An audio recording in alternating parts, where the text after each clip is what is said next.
예, 안녕하십니까. 예, 변리사스쿨의 화학을 담당하는 김선민이라고 합니다. 강의는 한 30년 가까이 했고요. 강의한 지는 좀 오래됐습니다. 그래서 지금 이제 변리사 쪽 강의하다가 저쪽 편입 강의하다가 또 미트 디트가 생겨서 미트 디트 강의하다가 또 피트가 생겨서 피트 강의하다가 피트도 끝나고 미트도 끝나고 다 끝나서 다시 또 원위치 했습니다. 연어입니다. 연어. 다시 돌아왔네요. 그래서 지금 변리사 학원에 여기 온 지는 한 이제 2년째 들어가고 있습니다. 나름대로 열심히 좀 해보려고 노력을 합니다. 지금 이제 제가 말씀드리고 싶은 것은 이제 화학에 관한 얘기겠지만, 당연히 화학에 관한 얘기겠죠. 그렇지만은 저는 여러분들에게 합격하는 좀 방법이랄까요? 이걸 말씀드리고 싶어요. 여러분들의 목표는 화학을 잘 보기가 아니죠. 합격하기잖아요. 그죠? 그리고 1차 합격하는 거는 그 2차를 합격하기 위한 어떤 중간 과정 중에 하나인 거지 1차 합격이 목표가 될 수도 없는 겁니다. 어차피 변리사가 되는 것이 여러분들의 목표일 테니까요. 그러면 합격하기 위해서는 과연 화학을 어떻게 혹은 자연과학을 어떻게 임하는 것이 좋으냐, 이런 말씀을 좀 드리고 싶습니다. 이게 제가 계속 설명할 때마다 강조하는 부분이고요. 학생들이 이게 정상적으로 수험생이 아닐 때는 무슨 말인지 당연히 압니다. 근데 막상 수험생으로 딱 뛰어드는 그 순간, 원래 그렇잖아요. 바다에 빠져 있는 사람은 그 바닷물이 파란지를 모르죠. 그와 똑같이 눈이 머는 것 같아요. 갑자기 수험생이 딱 되는 순간 눈이 딱 멀어가지고 공부 방향성이 완전히 틀어져서, 사실 1차는 1년 만에 붙을 수 있지 않습니까? 그죠? 1년 만에 충분히 1차 합격할 수 있을 것 같은데, 1년이 아니라 몇 년씩 하는 사람도 있더라고요. 1차만 한 3년, 4년 이렇게 하는 참 안타까운 그러한 수험생도 없지 않아 있습니다. 그 이유가 뭘까 한번 짚어보자고요. 어차피 화학에서 잠깐 얘기할 수밖에 방법이 없고요. 화학이라는 과목은 자연과학 중에 하나입니다. 자연과학은 알다시피 물, 화학, 생, 지죠. 4과목이고요. 각 10문제씩 나옵니다. 지금 여러분들의 시험 과목은 당연히 민법, 조금 전에 이제 유건 선생이 민법에 대한 얘기를 해주셨을 거고요. 그 다음에 이제 산재법이 있죠. 이게 이제 1차 시험 과목 당연히 알고 있는 거 맞습니까? 이거 적어야 되는 거예요? 이거 모르고 지금 왔어요? 지금 여기 처음? 이건 아니지 않습니까? 그죠? 그러니까 얼굴이 굉장히 굳어져 계시는데 좀 편하게 그냥 잘 들어주세요. 민법, 산재법은 정성적으로 합격하는 수준에 가는 사람이라면 거의 90점 근방은 받습니다. 거의 90점씩 근처는 가요. 90점 넘는 사람도 있고 90점 조금 못 되는 사람도 있어도 90점 받는다는 게 그렇게 민법, 산재법은 꿈 같은 얘기는 아니거든요. 그러니까 너무 말도 안 되게 90점씩이나 어떻게 받느냐 이렇게 말할 수는 없는 겁니다. 정성적으로 또 공부를 꾸준히 한 1년 가까이 해나간 사람이라면 충분히 가능해요.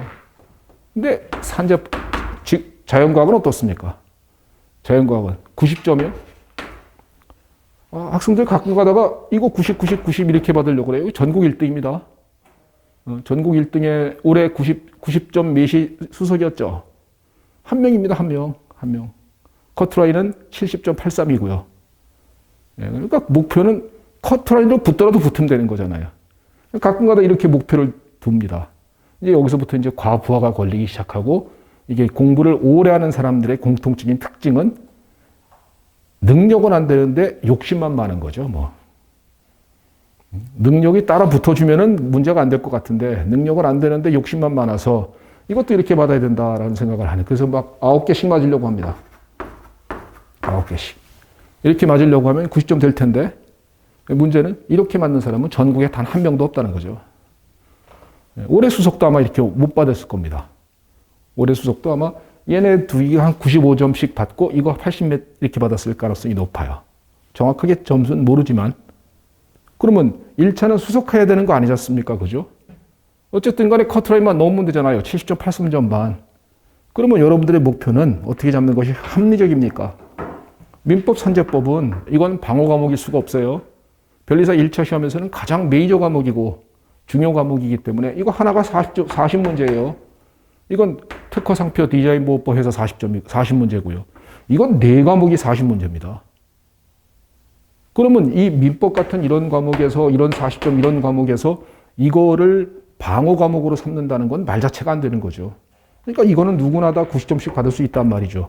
그런데 얘는 90점이 아니라 작품 같은 70점만 받아도 충분히 너끈히 합격 아니겠습니까? 70점까지도 필요 없죠. 올해 같으면 50점만 받아도 되죠. 얘가 만약에 90 근처로 갔다 하면은 이거 50만 받아도 올해 합격입니다. 그러면 가만히 생각해 보세요. 왜 공부를 과도하게 90점 이상을 받아야 된다는 그러한 작전으로 모르는 거 하나에 집착을 해서 왜 70점만 받으면 너끈히 합격하고 올해 같으면 50점만 받아도 합격한다니까요. 이거 90 된다면. 그러면 이렇게만 받아도 충분히 합격하는 시험에서, 물론 이건 작년 같으면 안 됩니다. 작년은 커트라인이 81점 얼마였어요. 그러니까 올해는 문제가 조금 어려워졌거든요. 그러면 이런 시험에서 왜 이런 식의 공부 작전을 세웁니까? 그러면 자, 이 똑똑한 수험생들은 1차는 패스하는 거다. 2차를 붙어야 변리사죠. 즉 1차는 패스에 지나지 않는 거니까 그래, 공부를 전략적으로 가자라고선 세우고 갈 것입니다. 근데 전략적으로 간다는 생각을 못하고 오로지 열심히 해서 완벽하게 공부를 해갖고선 변리사가 되어야지라는 생각을 해버리면 이게 역효과가 나죠. 그러면 공부 작전을 자연과학은 어떻게 하는 것이 맞습니까? 자연과학의 공부 작전. 일단은 지구과학은 문제가 쉽습니다. 난이도가 굉장히 높게 나오질 않아요. 그리고 공부할 양도 4과목에 비해서 가장 적습니다. 공부할 양이 제일 적고 문제도 쉽기 때문에 얘는 8개, 9개를 노리는 것이 당연한 겁니다. 이건 당연히 10개 중에서 8개, 9개를 노려야 되고요. 올해도 지구과학 문제는 학생들이 논란의 여지가 거의 없었고 대부분 다 합격자라면 8개 내지 9개 대부분 다 쳤습니다. 그러면 나머지 3과목이 남죠. 물리 작년까지 쉬웠습니다만 올해 갑자기 난이도가 확 뛰었고요. 화학은 전통적으로 학생들이 어렵다 그러고요. 생물은 그 양이 만만치 않거든요. 그 양이 생물을 제대로 공부한다 그러면 민법만큼 해야 합니다. 그러면 민법에서 1년 걸리면 생물 1년 걸리고 뭐 몇 년씩 걸려서 합격할 거 아니지 않습니까? 지금부터 전 과목을 다 동시에 가가지고 내년 2월 달에 시험 봤었을 때 합격하는 것. 그게 목표지요. 그러면 결론적으로 봤을 때는 자, 어떻게 작전을 세우는 것이 맞습니까? 작전을 세우는 것 되게 중요하거든요. 이게 요령 피우는 게 아니에요. 학생들은 작전을 세운다 그러면 왠지 얄팍한 상수를 피운다, 요령을 피운다 이렇게 생각하는 것 같아요. 그게 아니고요. 이렇게 해야지만 빨리 붙는다는 거죠. 이렇게 하지 않고 그냥 무턱대고 다 열심히 해서 전부 다 9개씩 맞겠다. 불가능합니다. 불가능한 얘기를 자기는 할 수 있다고 믿고선 뛰어드는 것. 그게 바로 잘못된 공부 방향성을 가지고 있는 사람들의 대표적인 케이스인 것입니다. 작전을 잘 세워야 돼요. 자, 이 정도는 이건 공격용입니다. 공격형이다 이렇게 말씀드릴게요. 지구과학은 당연히 공격형입니다. 그러면 나머지 3과목이 있을 거예요. 3과목 중에 공격형과 방어형이 있을 겁니다. 3과목 중에 딱 한 과목만 공격형이었으면 좋겠습니다. 그게 어떤 건지는 사람마다 다를 거예요. 자기가 전공이 화학과다? 그러면 화학이 공격형일 수 있습니다. 물리과다, 물리유사과다 그러면 그렇고요. 생물유사과다 그러면 생물이 공격형일 수 있을 겁니다. 그러면 3과목 중에 한 과목 정도만 공격형. 이 공격형은 몇 개를 목표로 하는 거냐면요. 8개, 9개를 목표로 하는 겁니다. 공격형이어도 다 맞는 거 사실 현실적으로 쉽지 않아요. 현실적으로 물론 찍어서 맞으면 너무 좋고요. 그러니까 다 맞는 거 쉽지 않으니까 8개, 9개를 목표로 잡고 방어형이다. 그러면 방어니까 이건 조금 한다. 이게 아닙니다. 필요한 걸 한다 뜻입니다. 즉 다른 말로 하면요. 최소 아무리 못해도 4, 5개 맞아야 합니다. 여기서 만약에 방어형인데 한두 개 맞았다. 그러면 그 과목 때문에 발목 잡혀서 떨어지는 거예요. 그러니까 최소한 4-5개는 풀어서 맞출 줄 아는 실력을 배양해야 하는 것입니다. 그러면 사람마다 다르기 때문에 지금 현재 가지고 계신 베이스 상태 하에서 과연 어떤 과목을 공격형으로 삼고 어떤 과목을 방어형으로 삼는지 지금 판단 내려도 좋지만, 물론 보통 그렇게 판단 내리고 가긴 하지만, 그냥 쭉 가다가 공부를 쭉 지금부터 지금 이제 4월 됐어요. 이제 겨우. 이제 지금부터 4월부터 최소 11월까지 이때까지 쭉 공부를 해 나가다가 해나가다 보면 자기가 어떤 과목은 재미있어 이렇게 느끼는 과목이 있을 수 있어요. 다 재미없어 그러면 이제 큰일 나는 겁니다. 이거 그러면 민법까지 재미없어 그러면 그 애는 그냥 마음 편해지는 거예요. 그러니까 최소한 한 과목 정도는 이거 재밌다, 이거 내가 할 만한데 이런 느낌이 왔으면 좋겠습니다. 그게 물론 자기가 기존에 베이스가 있는 과목임에 틀림이 없겠지만, 근데 아니어도 되거든요. 즉 문과 쪽 학생들은 그런 게 없죠. 문과 쪽 학생들은 공격이란 과목이 있을 수 없지 않습니까? 그런데 공부를 하다 보면 쭉 해나가다 보면 재밌어라고 느끼는 과목이 있을 거라고요. 그 과목은 공격 과목이 될 수 있어요. 재밌기 때문에 공부할 때 힘들지 않습니다. 그리고 문제 풀 때 지치지 않아요. 재미없는 과목 꾸역꾸역 할 때가 제일 미쳐버리거든요. 꾸역꾸역 해나갈 때, 그러면 다른 과목, 예를 들면 민법이 재밌었습니다. 너무 재밌어갖고 하루에 한 3-4시간만 공부해도 막 100페이지 이상씩의 책을 볼 수 있었습니다. 그래갖고 진도도 쭉쭉쭉 뻗어나가는 것이 보이고 자기가 성취를 해나간다는 느낌도 듭니다. 다 그렇습니다. 법과목이 다 그랬어요. 근데 여기서 어떤 한 과목이라도 너무 미치겠습니다. 너무 미쳐버리면요, 그 과목을 딱 공부하려고 책을 잡는 순간 슬럼프가 팍 밀려옵니다. 그러면 또 그 과목 때문에 신경 거슬려서 며칠 동안 공부를 못하게 되고, 그래서 결국은 쭉 잘 나가다가 그 과목만 해야 되면 슬럼프가 찾아와 버리니까. 그러니까 공부에 자꾸 그 과목 때문에 발목을 잡히는 경우가 있을 수 있습니다. 그건 있을 수 있는 얘기예요. 그러니까 그럴 때는 그냥 방어형이다 이렇게 생각하시면 되는 거예요. 그때는 필요한 거 최소의 것만 하자 이렇게 생각하시면 되는 거죠.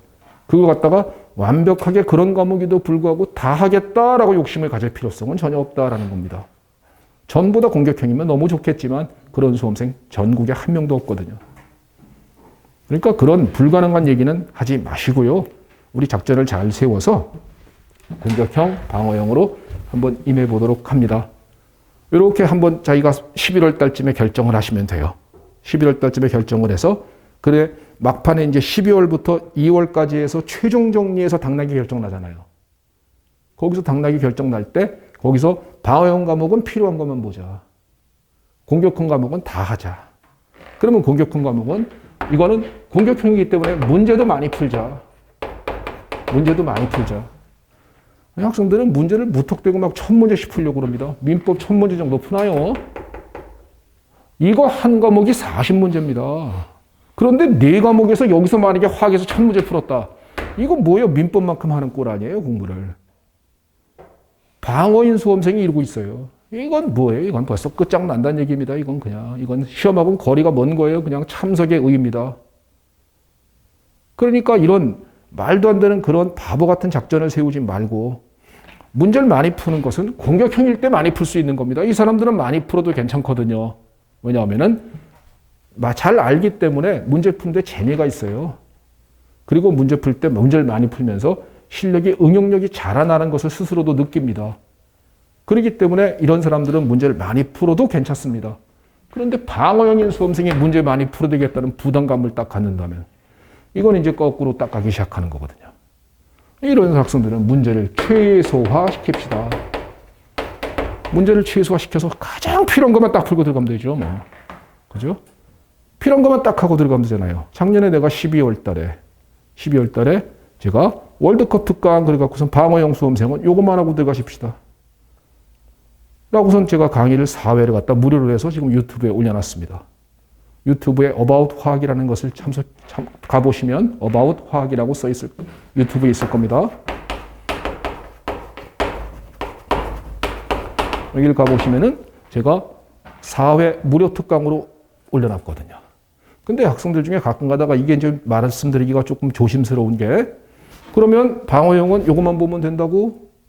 이렇게 생각하면서 잘못했다가 요거 4회입니다. 4회.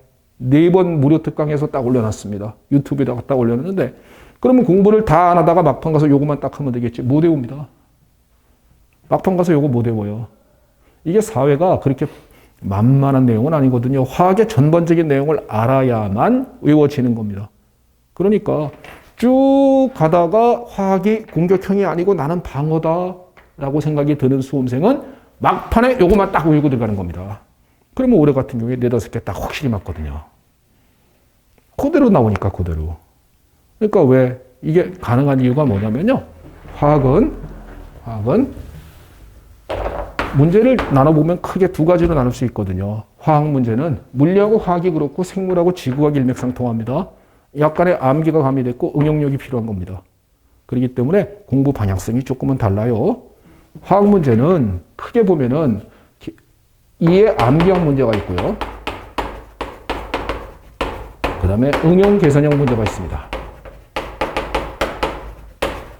문제를 딱 나눠보면 이렇게 나눌 수 있거든요. 시험 문제의 수준은 요거 5개 정도 나오고 요거 5개 정도 나옵니다. 10개에서 5개, 5개 나옵니다. 자, 여기서 오래 공부하는 사람들의 특징. 오래 공부하고선요. 그 다음에 공부를 갖다가 합격을 잘 못하는 1차도 3년, 4년 막 이렇게 하는 사람들의 특징. 이거는 이해됐다고 자기가 생각하는 거예요. 이해 암기입니다. 방점은 어디 있냐면요. 암기에 있는 거예요. 이걸 이해 못하는 바보가 수험생 중에 있을 수 있을 것 같습니까? 근데 자기가 이해됐다고 착각하고선 그냥 그걸로 넘겨버립니다. 다 외우고 있지 못하면서 이해됐다는 걸로다가 끝나는 거예요. 그리고 시험장 가서 이해된 대로 풀으려고 합니다. 그러니까 시간은 시간대로 다 잡아먹는 거죠, 뭐. 그리고 시험장 가서 헷갈리기 때문에 실수로 틀리거나 내지는 시간이 없어서 못 풀고 끝나는 겁니다. 자연과학 전체가. 그러니까 이해 암기형 문제는 암기의 방점이 있어서 다 달달달달달달 외우고 들어가야 되는데 그래서 시험장 들어가서 거기서 푸는 게 아니라 보는 순간 나왔네 그러고 찍는 거거든요. 그냥. 그렇게 찍어야 되는데 그렇게 할 생각은 못하고 이해됐다. 왜 다른 과목은 이해가 안 되는데 이건 이해됐다고 자기가 신기하거든요. 이해가 안 되는데 이거 이해됐다고 자기가 신기하니까 이해됐다라고선 빙긋이 웃고선 그거 그냥 넘겨버려요. 암기하지 않고 넘겨버리니까 시험장 가서 이걸 풀고 있는 어이없는 수험생이 있는 겁니다. 이건 푸는 게 아니에요. 보는 순간 찍는 거죠, 그냥. 그래서 이게 만약에 걸렸다 그러면은 이거는 이 문제는 한 문제당 30초도 깁니다. 20초 안짝으로 풀어낼 수 있습니다. 그게 5문제 나온다고요. 그 다음에 나머지 응용 계산형이 이게 5문제 나오는데 이거는 응용력의 문제이기 때문에 응용력은 안 자라나요. 화학에서 응용력을 자라나게 하려면요. 최소 화학만 2년 이상 해야 합니다. 화학만, 다른 과목 하나도 못합니다. 화학만 2년 동안 하면 응용력이 자라날 수 있는데 그건 말 그대로 변리사 시험을 보겠다는 수험생은 아니죠. 그러니까 자꾸 여기에 집착하는 거예요. 오래 공부하는 사람들이. 왜? 특히 속도, 평형 이런 부분입니다. 속도, 평형 부분은 변리사에서 난이도를 조절하는 가장 문제가 어렵게 나오는 파트거든요. 그런데 거기서 어려운 문제 이런 것만 집착합니다. 그런 문제는 그냥 과감하게 내가 방어이라면 버리는 거고 공격이라면 고민해 보는 거죠. 그러니까 자기가 공격형 수험생이냐 방어형 수험생이냐에 따라서 이 부분을 공부를 갖다가 고민해야 되는 건지 아니면 과감하게 버려야 되는 건지를 구분할 줄 아는 그런 현명함이 합격을 빨리 부르는데 무턱대고 다 하겠다라는 겁니다. 다 하겠다. 왜? 변리사 아무나 되냐? 변리사 아무나 안 되죠. 그런 사람 다 걸리키죠. 그러니까 2차가 진짜인 시험에서 1차조차도 3년 내지 5년 공부하는 겁니다. 그러다가 결국은 쓸쓸히 돌아서는 수험생이 대부분입니다. 그러면 3년 내지 5년간 시간만 날아갔어요. 학원의 입장에서는 땡큐 고객님이실 것 같아요. 학원에 돈만 갖다 준 겁니다. 상처만 남는 거예요. 물론 어렸을 때 여러분들 다 20대지 않습니까? 20대의 젊은 나이에 미래를 향해서 투자하는 것은 그 모습은 당연히 박수받아 마땅하고 그 노력은 미래의 어떤 시점에는 보상받는 게 맞더라고요. 그거는. 그렇지만 이 시험 떨어지고 나면 그냥 허망할 뿐이거든요. 그 순간에는 세월만 간 것 같은 느낌밖에 안 들거든요. 그런데 다시 할 때 또 이럽니다. 다시 하게 되면 뭔가 깨우쳐서 내가 그 과목을 공격이냐 방어냐라는 걸 딱 생각을 해가지고 자연과학을 전략적으로 탁 임해야 될 것 아닙니까? 다시 하게 되면은. 근데 다시 하게 되면은 완벽하게 올해는 공부해야지. 또 안 되는 사람이 이거 하고 있습니다. 그러니까 또 이거 하다가 또 이거 하다가 또 이거 하다가 나중에는 기출은 다 풀 줄 압니다. 근데 문제는 뭐냐? 응용력의 문제는 별개의 문제라서 공부하는 거하고는 조금 다른 문제가 되기 때문에 결국은 계속 한두 문제 차이로 떨어지게 되는 것입니다. 전략적인 겁니다. 그래서 1차는 자, 이렇게 공부하면 되는 거예요. 민법 당연히 공격입니다. 산재법 당연히 공격이에요. 당연히 90점 근처로 가야 합니다. 문제 많이 풀려거든 여길 많이 푸십시오. 자연과학에서 1000문제를 풀었다. 끝나는 겁니다. 그냥 어떤 과목이든. 자연과학을 1000문제씩 푼다면 1000 하면 4000입니다. 그럼 민법 하나보다 양이 3배, 4배 많아지는 거예요. 그리고 모든 문제는요. 한 번 풀면 푼 게 아니거든요. 최소한 책을 잡으면 10번 가까이는 풀어줘야 머릿속에 남거든요. 그렇기 때문에 그냥 몇 문제를 풀었다라는 문제의 개수가 중요하지 않습니다. 그것보다 퀄리티 높은 문제를 자기가 응용력을 가지면서 풀어나가는 자세가 그게 더 훨씬 더 좋거든요. 아시겠습니까? 꼭 기억하셨으면 좋겠고요. 합격을 하십시오. 당락의 결정은 2차가 냅니다. 1차는 예스와 노일 뿐인 거예요. 2차를 보기 위한 중간 과정에 지나지 않는 겁니다. 그 중간 과정에서조차 3년 내지 5년이 걸리면 그거는 너무너무 억울하고 말 그대로 답답한 일일 것 같습니다. 그러기 위해서 1차는 전략적으로 임하십시다. 당연히 공격입니다. 4과목 중에 2과목만 공격적으로 삼으실까요? 4과목 다 공격이면 너무 좋겠습니다. 근데 그런 수험생은 별리서스쿨 전체에서 한 명 있습니다. 별리서스쿨 2학원에 오는 중학반에 있는 전 학생 중에 한 명 있어요. 작년에 딱 한 명 있었죠. 걔 올해 80몇 점 받고 붙었지 않습니까? 걔는 수석 못한 게 억울하죠. 왜? 시험장 가갖고 당황하는 거거든요. 자기 실력 발휘를 못한 거거든요. 그래갖고 생각보다 물리도 과학도 많이 틀렸거든요. 그렇지만은 워낙 전체적으로 시험과 공부를 잘 해놨기 때문에 80몇 점 받는 건 아무 지장이 없거든요. 근데 커트라인은 의외로 70점이었거든요. 그러니까 자기 입장에서는 너무 남겼다. 이라고 생각할지 모르겠지만 그런 수험생은 말 그대로 한 명 있을까 말까 합니다. 그렇기 때문에 그건 내가 아니다라고 생각하는 것이 맞을 것 같습니다. 그러면 결론적으로 4과목 중에서 2과목은 공격이고 2과목은 방어다라고선 그걸 지금 결정하지 말고요. 쭉 공부를 해나가다가 흥미가 생기는 게 어떤 건지 그거를 꼭 확인이 됐으면 좋겠습니다. 재미가 있고 흥미가 있어서 나는 이 과목을 하면은 스트레스가 풀린다. 이 과목을 하면 시간 가는 줄 모르겠다. 라고 생각하는 과목이 어떤 과목인지는 사람마다 다 다를 테니까 그거는 여러분들의 공부해 나가는 과정에 맡깁니다. 그러려거든 4과목을 지금 다 뛰어들어야 합니다. 그래야만 공격 방어를 선별할 능력이 시간이 주어지잖아요. 만약에 자연과학을 9월달 넘어서 뛰어들었다. 그러면 그때는 다 방어죠, 뭘. 9월달 넘어서 뛰어들었는데도 불구하고 공격이 생길 것 같습니까? 화학이 그렇게 만만해요. 물리가, 생물이, 지구가 아무리 사람들이 쉽다고 하더라도 다른 과목에 비해서 상대적으로 이런 얘기지 이게 절대적으로 쉽습니까? 안 그렇습니다. 말 그대로 빨리 뛰어드는 자세가 되게 중요하고 빨리 뛰어들어서 그 과목을 자연과학을 4과목을 한번 쭉 나가보는 겁니다. 물론 지구과학은 조금 늦게도 돼요. 지구과학은 조금 늦게도 되지만 나머지 과목은 되도록이면 최대한대로 빨리 뛰어드는 것. 그게 공격이냐 방어냐를 선별할 수 있는 합리적인 기준점을 제시해 줄 것입니다. 선생님 말이 무슨 말인지 이해가 됐으면 좋겠습니다. 그래서 방어인 수험생은 절대 욕심 부리지 맙시다. 4-5개만 맞으면 되는 거예요.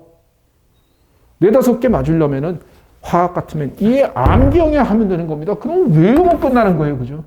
근데 이걸 외우려거든 뭔가 화학에 대한 전반적인 흐름을 알아야만 외워지거든요. 흐름을 모르고 그냥 그것만 외워라 그러면 못 외워요. 그렇기 때문에 전체적인 흐름은 쭉 깨우치시고 막판에 갔을 때 내가 응용 계산 문제는 도저히 못 풀겠다. 그리고 내가 화학을 내가 과거부터 많이 해본 적이 없어. 그리고 크게 재미도 없어. 그랬을 때는 이해 암기형 문제 그걸 철저하게 반복해서 외우고 들어가는 겁니다. 그리고 문제는 최소화시키면 되죠. 문제를 최소화시켜서 문제를 풀어주면은 그게 합리적으로 공부를 가장 잘한 것 아닌가라는 생각이 듭니다. 마지막으로 기출문제에 관한 얘기 잠깐 말씀드리고요. 그 다음에 제가 선민 SM 스터디 과학 제 강의 수강생들은 스터디에 무조건 제가 초대합니다. 그래서 제가 나중에 공격형인지 방어형인지를 제가 상담과 실력 테스트로서 판가름해 드립니다. 그래서 내가 방어다 그랬을 때 나는 공격인데요 라고 우기지 않았으면 좋겠고요. 당신 공격해도 됩니다 그랬을 때 제가 그렇습니까? 라고 기뻐하면서도 공격이라고 했을 때는 그 과목을 조금 더 그때는 문제를 많이 나눠 드릴 테니까 문제 수는 많으니까요. 문제를 많이 나눠 드릴 테니까 그때는 많은 문제를 풀 수 있도록 만들어 드릴 것이고 방어형인 수험생은 제가 문제도 최소한 들어도 요거만 풀고 들어가세요. 요거만 풀고 들어가세요. 괜히 이런 거 다 하려고 하지 마세요. 라고선 제가 그걸 관리 감독을 해 드릴 것입니다. 그게 제가 스터디를 하는 이유고요. 그 다음에 마지막 기출문제. 자, 변식 기출문제입니다. 전공이 뭔가요, 학생은? 네. 문과요? 화학과입니까? 환경공학 화학을 해본 적은 있어요. 그죠? 그래요. 좋습니다. 그럼 화학을 열심히 했습니다. 자, 지금부터요. 지금 4월이에요. 지금 4월입니다. 4월 2일입니다. 4월 2일. 지금부터 이제 변리사 시험 뛰어드는 거 맞죠? 예. 그래갖고 이제 화학을 공부했습니다. 너무 재밌습니다. 지금부터 공부를 쫙 해나갔습니다. 4월 2일입니다. 그래갖고 7월 2일까지 했습니다. 7월 2일까지. 약 3개월간. 3개월간 화학 공부를 했는데 너무 미치겠습니다. 너무 재밌어. 미치고 팔짝 들 것 같아요. 자, 3개월 동안 내용 강의를 쭉 정리하면서 이해가 너무너무 잘 됐거든요. 화학이. 수업 들을 때 이해가 다 됐고요. 또 외운 걸 다 외웠다고 가정하겠습니다. 다 외웠다고 가정하겠습니다. 자, 이 상황에서요. 학생이 궁금한 건?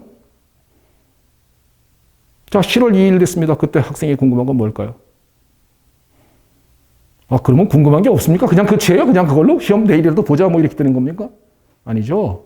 자기가 실력이 똑바로 갖춰졌는지 기출문제를 풀고 싶어질 겁니다. 그죠? 기출문제를 풀고 싶어질 거라고 생각합시다. 그렇게 생각합시다. 안 궁금해져도 그렇다고 생각하자고요. 자, 그러면 7월 2일 날 3개월간 열심히 공부했습니다. 화학도 막 하루에 막 5시간씩 공부해가지고 3개월간 내내 공부했습니다. 미치겠습니다. 역사상 이래 본 적이 없는데 변리사 내가 될 것 같은 느낌이 강력한 필이 옵니다. 10개 나옵니다. 자, 예를 들면 59의 기출문제입니다. 학생들이 올해 60회 기출문제는 무지하게 어렵고 59회 기출문제는 엄청 쉬운 걸로 착각하더라고요. 59회 기출문제 제가 처음 변리사학원에 딱 넘어왔었을 때 시험 딱 끝난 다음에 난리가 났던 거거든요. 난리가 났던 그 해의 문제입니다. 자, 59회 기출문제입니다. 딱 풀었습니다. 몇 개 맞길 기대하십니까? 공부 너무 재밌었어요. 하루에 화학을 5시간씩 했어요. 미쳤어, 그냥. 왜 하루에 그냥 5시간씩 이렇게 하면 안 되잖아요. 그죠? 화학을 하루에 5시간 하면 3개월간 하면 안 되잖아요. 과목은 8과목인데 한 과목을 5시간씩 하면은 하루에 5시간에서 3개월 하면은 그거는 형평성이 안 맞는 거잖아요. 민법을 이렇게 해야 되잖아요. 근데 화학을 이렇게 했습니다. 그리고 재밌었어요. 자, 몇 개 맞길 기대하십니까? 이렇게 중에. 8개 이겁니다. 학생들의 심리 상태가. 이거거든요. 여기서 몇 개 맞길 기대해요. 8개면요. 전국 1등입니다. 당신은 화학과도 아니면서 변리사 공부를 뛰어들었다는 이유만으로 재밌었다는 그 이유 하나만으로 3개월 공부 만에 8개를 맞길 기대하는 마음이 있는 겁니다. 그것 때문에 그게 안 되는 현실을 발견했었을 때 좌절감이 콱 밀려오는 거예요. 100% 안 되거든요. 8개 틀립니다. 8개를 맞추는 게 아니라 8개 틀리고요. 2개 맞히면 잘하는 겁니다. 그것도 풀어서. 그 정도 수준의 문제인 거예요, 이게. 즉 어떤 얘기를 하고 싶은 거냐면요. 자, 과거 기출문제를 이렇게 못 만들지는 못할 것 같습니다. 만들어줄 수 있을 것 같습니다. 과거 기출문제라면. 간단하겠네요. 59에 이미 프린트 다 돼 있죠. 책에다가 실으면 되겠네요, 그냥. 내 교재에다가 59의 기출문제의 일부를 발췌해서 실어놓고 거기에 기억, 니은, 디귿, 지문을 문장으로 만들어내면 되겠네요. 그리고 난 그걸 수업을 그대로 하면 되겠군요. 몇 회 기출인지 안 가르쳐주고.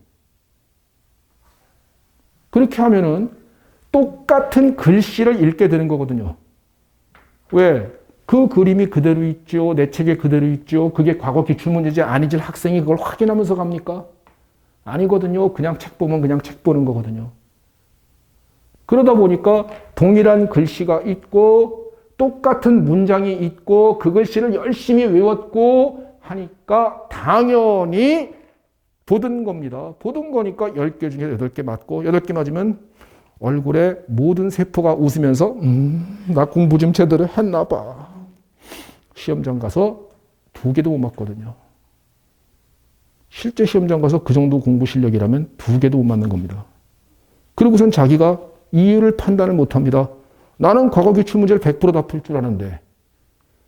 그런데 왜 나는 시험만 보면 2개 맞는 거지? 내가 시험에 약한가 봐. 저 선생한테 문제가 없는데 내가 시험에 약하기 때문인가 봐. 라고선 스스로 겸손함을 보입니다. 그것 때문에 이 기출문제가 저는 그걸 보고 기출문제 장난질이다 라고 생각하는 겁니다. 기출문제는 말 그대로 동일하게 내용이 있을 수 없는 겁니다. 응용 계산형 문제는 머리털 나고 처음 보는 겁니다. 실제 시험장 가서 처음 보는 문장들인 거예요. 처음 보는 그림이며 처음 보는 문장들이며 처음 보는 글씨들인 겁니다. 그래서 그걸 응용해서 자기가 알고 있는 화학적 지식을 이용해가지고 이렇게도 생각해보고 저렇게도 생각해봐서 거기서 빠른 시간 내에 풀어내는 게 응용 계산인 겁니다. 이 암기형 문제는 외운 대로 하기 때문에 그건 5개 가능합니다. 잘하면. 하지만 응용 계산까지 감안해서 8개를 맞춘다. 불가능한 얘기를 지금 하고 있는 겁니다. 학생들의 마음가짐이 이러니까 선생들마다 책에다가 기출문제, 과거 기출문제 실어 놓는데 여념이 없는 겁니다. 그래서 학원만 오면은 시간만 지나면 학원에서는 계속 책이 두꺼워지는 거예요. 학원 교재는. 기출문제를 그대로 다 실어 놓으니까. 그리고 학생들의 마음가짐이 이러니까.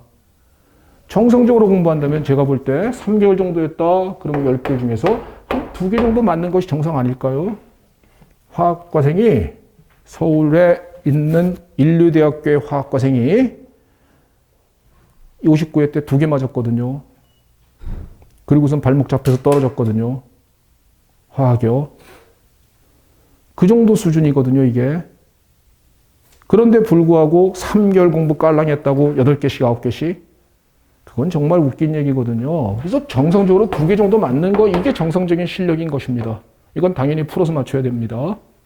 그리고 내가 보니까 문제에서 실수가 나온 것도 있고 또 내가 거기서 세밀하게 못 외운 부분도 있고 라는 걸 깨우쳐서 자기 실력을 메꿔 나가면서 실력을 하나씩 2개씩 늘려나가는 겁니다.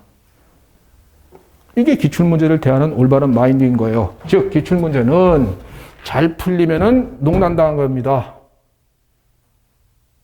기출문제 장난질에 당한 거라고요. 기출문제는요.